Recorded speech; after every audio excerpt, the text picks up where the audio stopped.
What's up, guys? Welcome back to my channel. Thank you so much for clicking on this video. If this is your first time of seeing this face, you're highly welcome. My name is Victoria and I'm a Nigerian nurse and blogger currently residing in the United Kingdom, and on this channel I share my Niger lifestyle in UK. So today it's going to be a story time on how I became a nurse in the United Kingdom. So this video was truly inspired by one of our subscribers, Chef Tabitha. Please, a hand for her. Thank you so much, Tabitha, for asking that question. For requesting for this video. So here it is. So let's start from the beginning. I became a nurse in the year 2012, or should I say 2013.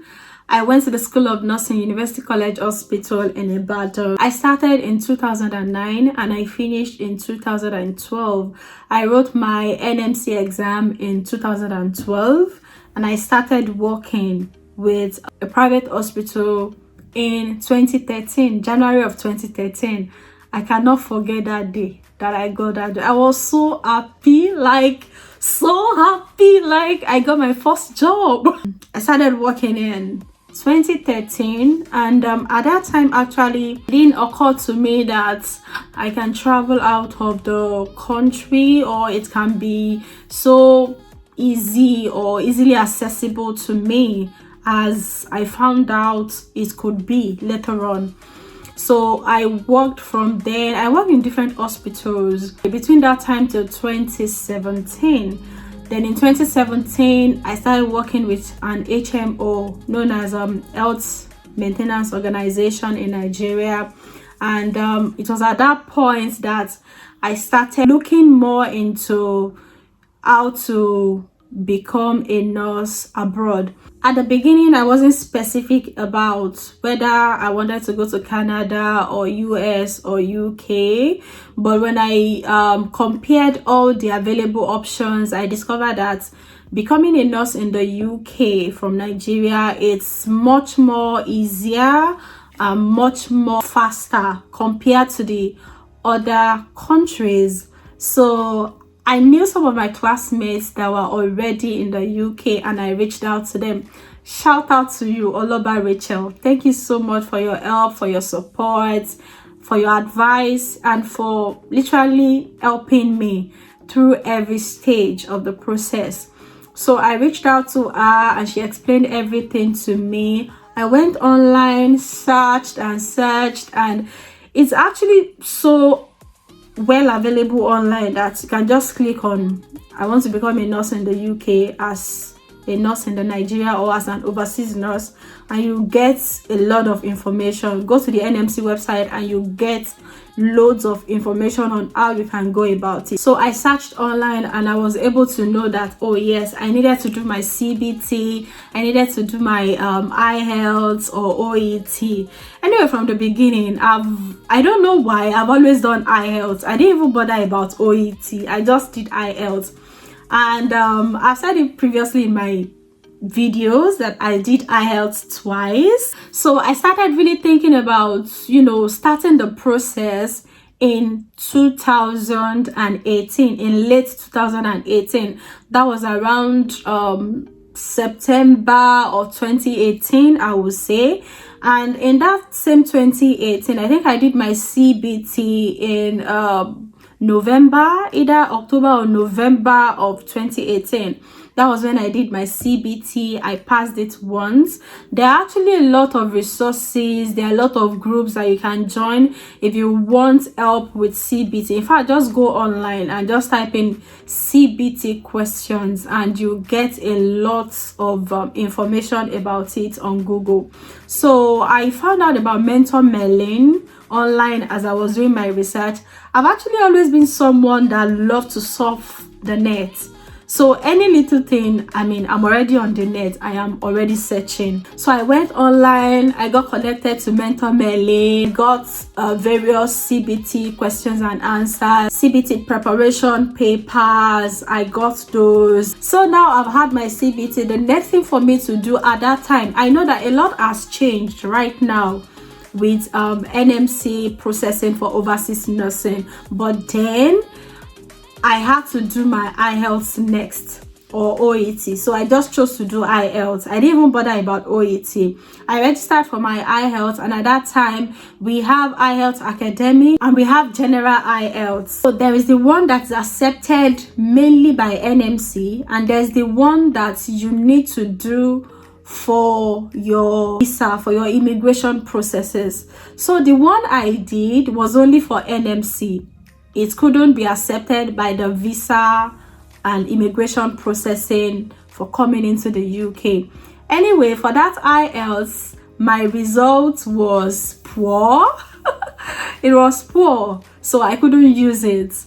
I will try to get it and put it on the screen so that you can see what my first IELTS result was. It wasn't a good experience, and I had to save up and then register for another IELTS exam.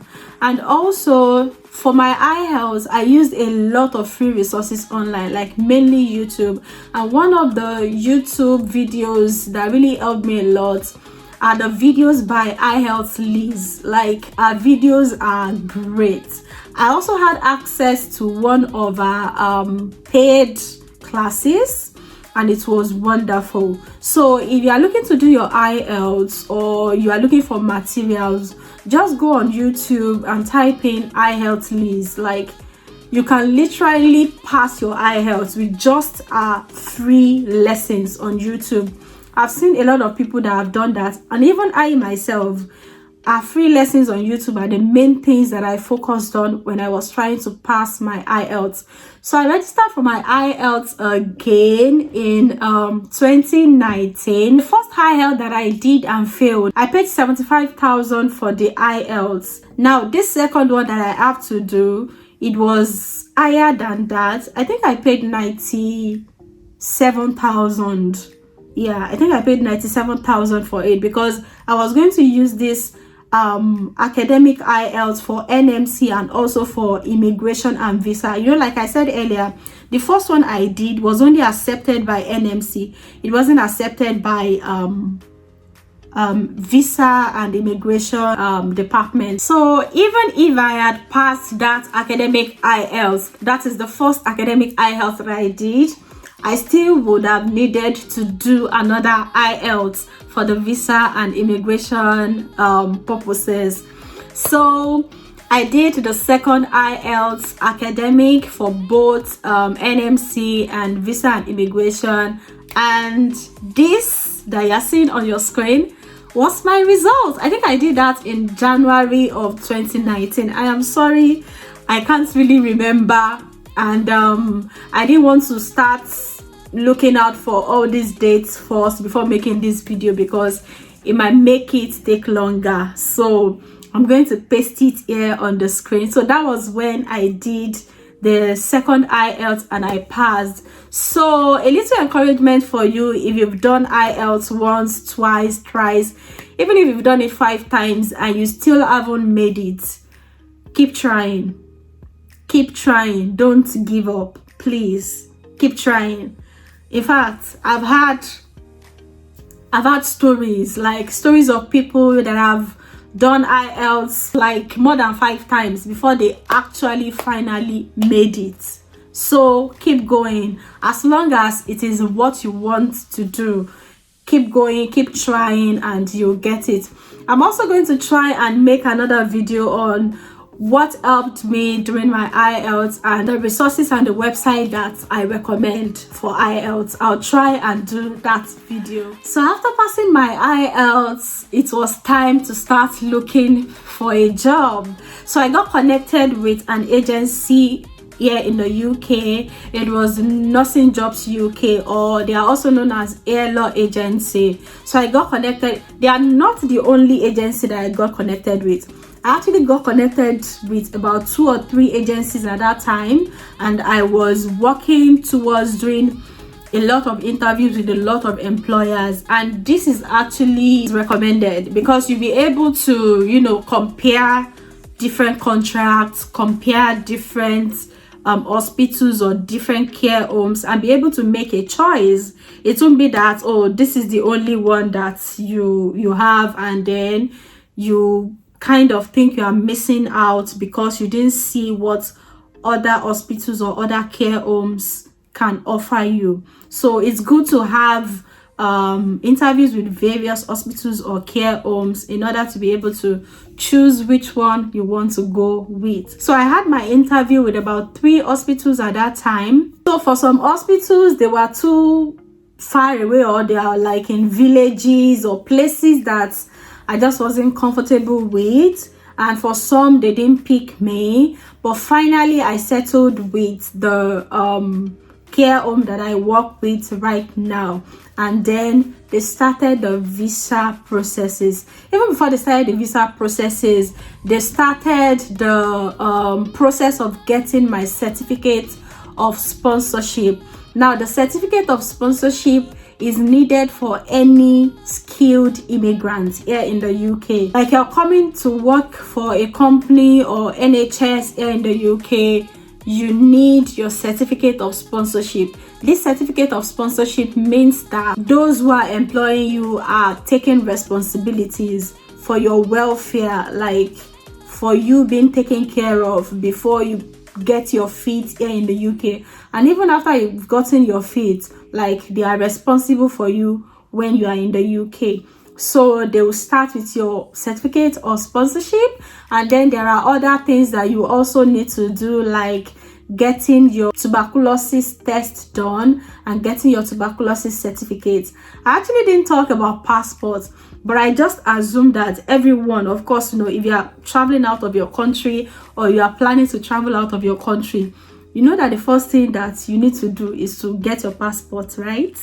Yes, you need to get your passport. So that's why I didn't mention that. So as you go along the way, you'll be sending them references. You know, they might ask for references from your place of work or references from people that you have worked with earlier before. You need references, you need your tuberculosis certificate, and you need also a fit to work certificate.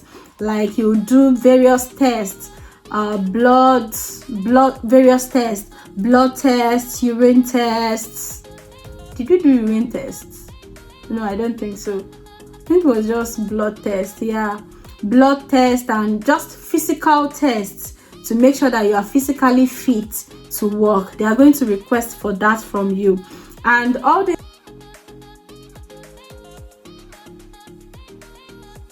things you need to be scanning and sending to them. And sometimes you need to actually be able to do it fast, and this application helped me a lot. It's known as Cam Scanner. It's a phone scanner, and I just place it over my documents with my phone using my camera, and it just grabs it, and it's just wonderful. I know some of you might have used it before, but if you haven't used it before, like, it is very, very handy. That application is very handy. You should have it on your phone. It will make scanning and sending things to your employer or, you know, to people very, very easy for you. I am sorry if I missed anything out, but I think those are the major things that you've got to do. And of course, they will ask you, like, how long should they give you to resign? That's when you've been accepted, you've reviewed the contract and you're okay with the contract. They will tell you what your pay will be, your holidays. Like, it's a long list of things on the contract. You go through it, and then once you are okay with it, you let them know you're okay with it. That's when they start processing your COS, and COS will come out within a month. Like, mine came out within 2 weeks. Some are even faster. Within a week they already got their COS. Like, within a month your COS should be out. So once your COS is out, they will guide you on the next thing that they want from you, like your tuberculosis certificate and all that. Now, for this tuberculosis test and certificate, it is done only in Lagos. I think Lagos and Abuja. I did mine in Lagos State. So you get it the same day. Like, I went there. You have to book for it online. You book online. I think it was 54,000 naira at that time. That was in 2019. It was 54,000 naira.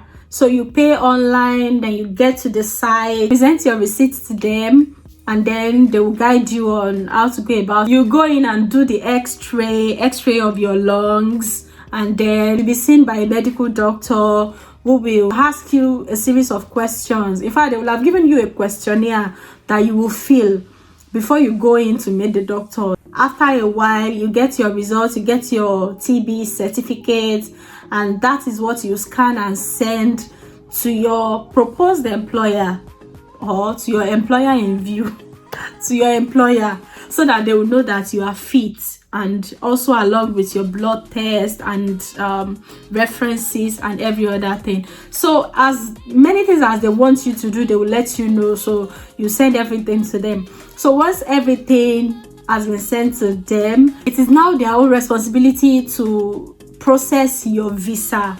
So they'll process your visa. Most times they will pay for it, and then they will tell you, they will pay for it and book your appointment. Then they will tell you when you have to go to the appointment center. So if your place is closer to Abuja, it's good for you to let them know earlier that my place is closer to Abuja, please pick Abuja for me, or my place is closer to Lagos, pick Lagos for me.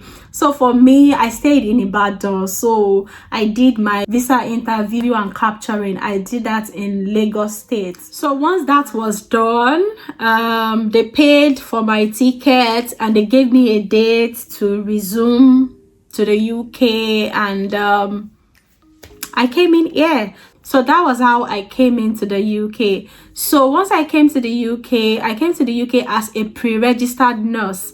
That is what you will be called when you first come into the UK, because there are 3 steps that you need to go through if you want to become a nurse in the UK as an overseas nurse. Your CBT, your IELTS, and your OSCE. Now your CBT and IELTS are done in Nigeria, while your OSCE will be done in the United Kingdom. So I had to do my OSCE within a month of my getting into the UK. I did my OSCE. After my OSCE, then I became a registered nurse. I was registered with the NMC. NMC gave me my PIN, so I became a registered nurse here in the UK. So that is basically the process of how I became a nurse here in the UK, and that's also the process that you can take to become a nurse in the UK if you are outside of the UK right now. I know that a lot of changes has happened, and some things have changed from 2019 when I came in. I made a video about this, and I've tried to update that video. It should have been up by now. I'm going to be linking it in the description box below, so go through it. I walked you step by step on how you can go through becoming a nurse in the UK from your country, whether in Nigeria or in India or wherever you are. So that was how I became a nurse in the UK. So that usually when you come in, your employer is responsible for giving you a place to stay. All these things will be in your contract. So they will give you a place to stay for like a month, and then they can help you with finding a better place that is near to your place of work, or you might need to find that by yourself. But usually the employers pay for your accommodation for the first 1 to 3 months. It varies from employer to employer, so make sure that you read your contract very well to know what they are offering you. And also refunding and returning of money or fund that was used for your processing, it differs from employer to employer. Now some employers will refund you your CBT and IELTS money. Some will even pay for your OSCE, but they will be taking out that OSCE money every month from your salary.